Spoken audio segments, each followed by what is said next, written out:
You know, Durianrider, you're so wrong. America is eating more carbohydrates and less meat than ever before. And Tim Noakes, he backs me up. Listen to this.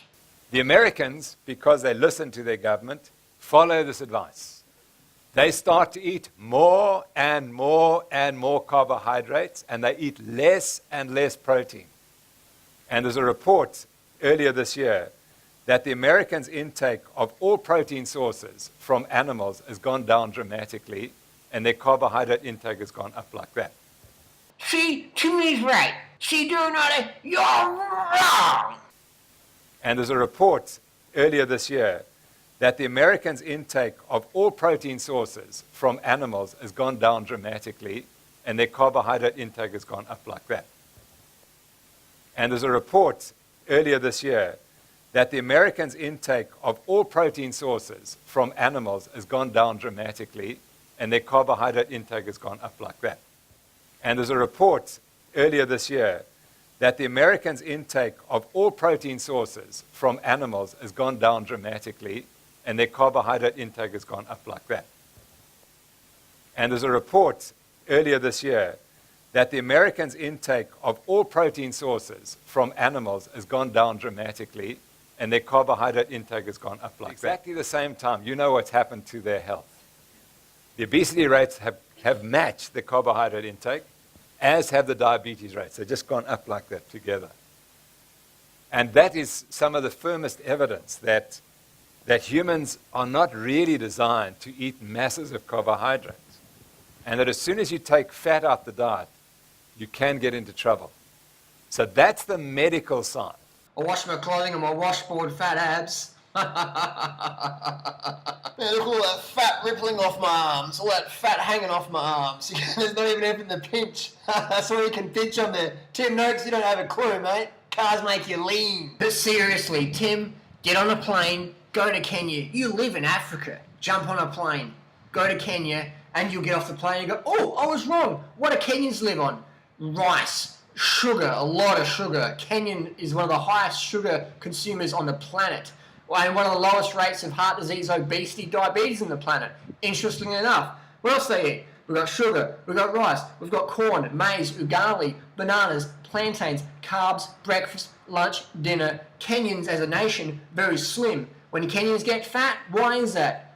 Because they eat more ugali? No, because they can get more meat and dairy. Expensive foods, Western foods, animal products, that's where the money's at.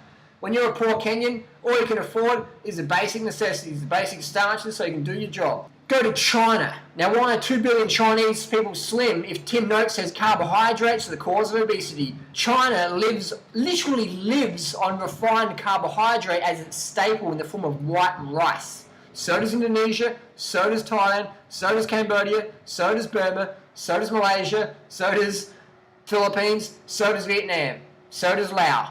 Skinny Asians. Skinny Asian syndrome. The Asian paradox is what they call it. Live on refined carbohydrates, be slim as. Live on fat, be fat as. You can tell when an Asian's got money because they're fat. All of a sudden they abandon the traditional diet of rice, vegetables, and maybe a little portion of fish. Check out this Okinawa study. So here's some data from US National Archives. Okinawans' traditional diet circa 1950. Total calories, Okinawans around 1800. Percent of protein, around 9%. Percent of carbohydrates, around 85%. Percent of fat, around 6%. So very lean diet. Very lean diet. People say that Okinawans eat a lot of fish. Well, that is untrue. It's a carbohydrate-based diet. Well, there are almost 400 grams of carbs per day. 400 carbs per day.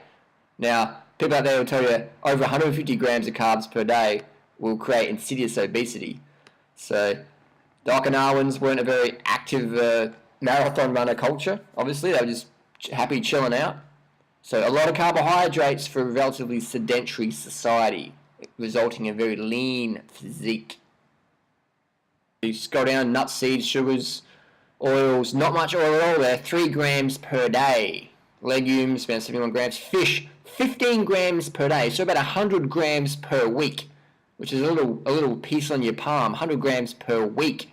And people said Okinawans had fish for breakfast, fish for lunch, fish for dinner, fish smoothies, fish muesli, whatever. Not true at all. Not true at all. High carbohydrate, sweet potatoes, rice, corn. Not much fruit, but very diet high in starches, high carbohydrate. So anyone who says that Okinawans live long life because they had a lot of fish in their diet, they actually don't have a fucking clue what they're talking about. Okinawans ate very little fish. So Tim Noakes doesn't have a fucking clue when it comes to nutrition. All Tim Noakes is doing is he's riding on the coattails of the Atkins, heart disease, high fat, low carb, heart disease, 400 pounds. You got 400 pounds because you lived on steamed rice and biodynamic brown rice and organic broccoli and banana water smoothies. That's why you got the 400 pounds. Now come over here and have this Atkins death burger with bacon between 2 beef patties and you have that, and that's going to make you slim. Tim Noakes, you need to read this book, Starch Solution by Dr. McDougall. Dr. McDougall was actually published in clinical data studies. You haven't. And while you haven't read Dr. Esselstein's book, Prevention of Reversible Heart Disease, Dr. Esselstein's published clinical data studies. You haven't. And if you think carbs give you diabetes, check out Dr. Neil Bernard's book, Prevention of Reversible Diabetes. Dr. Neil Bernard, he's also published clinical data studies. You haven't. And lastly, for bedtime reading, read the China study. Professor Campbell, one of the world's most esteemed nutritional biochemists, studied over 300 clinical data studies. You haven't. Now listen carefully because these are the hilarious sound bites from Tim Noakes. Totally crazy. And glucose is a highly toxic. It's highly toxic. Did Noakes just say glucose was highly toxic?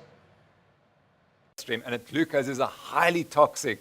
It's highly toxic. What you just said is one of the most insanely idiotic things I have ever heard. And glucose is a highly toxic.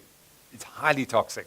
I guess glucose is so toxic the brain exclusively runs on glucose. Every single cell in the human body runs on glucose. But glucose is toxic according to Timothy Noakes. If you're eating fat, you will not get fat. If you're eating fat, you will not get fat. If you're eating fat, you will not get fat. If you're eating fat, you will not get fat. If you're eating fat, you will not get fat. If you're eating fat, you will not get fat. If you're eating fat, you will not get fat. If you're eating fat, you will not get fat. If you're eating fat, you will not get fat. If you're eating fat, you will not get fat. The leanest. So, the people with the highest fat intake are the bodybuilders. And they know if they can get their fat intake up to 90%, and the only reason it's 90% is because they have to have some veg to put the olive oil on. So they will lose weight dramatically. Even a highly fit bodybuilder will lose 3 kilograms in a week if they can get their fat intake up to 100%. Because it's so satiating. I don't know where to start. I don't know where to start. Bodybuilders eat a 90% calories from fat diet. Bodybuilders eat a 90% calories from fat diet according to Tim Noakes. And if they get to 100% of the calories from fat, aka drinking olive oil, so according to Tim Noakes, if you just live on olive oil for the rest of your life, you'll save your weight loss problems. You know why? Because you'll fucking die. You won't have a fat body anymore because you'll be dead. Tim Noakes says that you should live on a 100% fat diet, a 100% oil diet, because bodybuilders will lose 3 kilos in a week. So that means you should eat olive oil for the rest of your life, 100% calories from fat. Tim Noakes is, sorry mate, you're a fucking moron, a nutritional moron, man. A nutritional dimwit. The reason why people lose 3 kilos in a week when they go on a 100% fat diet is because they lose their glycogen water retention, you fool. They lose their glycogen weight, which is about 3 kilos. So all you have done is you've read some bro science, PhD, Fatkins, Atkins, low carb, paleo, primal nonsense, marketing gimmick, fad, schmad, schmammy, spammy, whatever. You've read that and you're like, oh wow, this translates to like, if you lose 3 kilos of weight, that means there must be 3 kilos of fat mass. So therefore, 100% fat diet, aka ketogenic diet, must be the solution to society's obesity epidemic. I think I'm going to write my own little book on that and cash in as well. It's preposterous. I think that you shouldn't eat very often because eating itself is toxic to your body. That if you starve animals, they live much longer. And humans who starve live much longer. I think that you shouldn't eat very often because eating itself is toxic to your body. That if you starve animals, they live much longer. And humans who starve live much longer. I think that you shouldn't eat very often because eating itself is toxic to your body. That if you starve animals, they live much longer.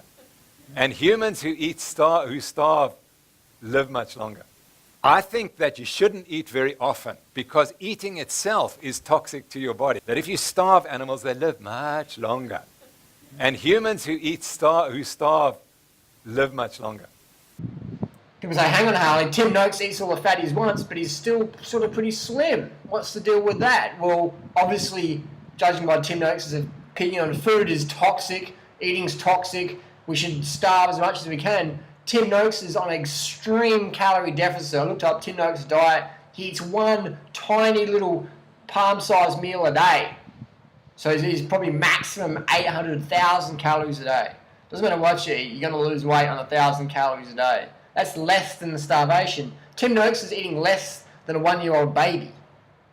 So that's the answer there. So Tim Noakes doesn't have a clue. He's a relative noob to nutrition, and he's just sort of going, well, what's a good thing to write a book on? What's trending on Amazon? Oh, the Atkins diet's trending again. Let's write some books about that. So that's all that's happening. So no offense to Tim Noakes, just showing my comments and criticisms.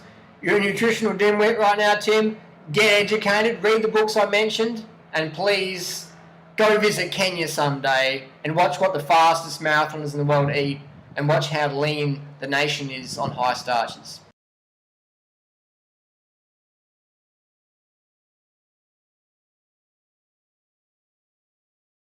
Thanks for watching. Don't forget,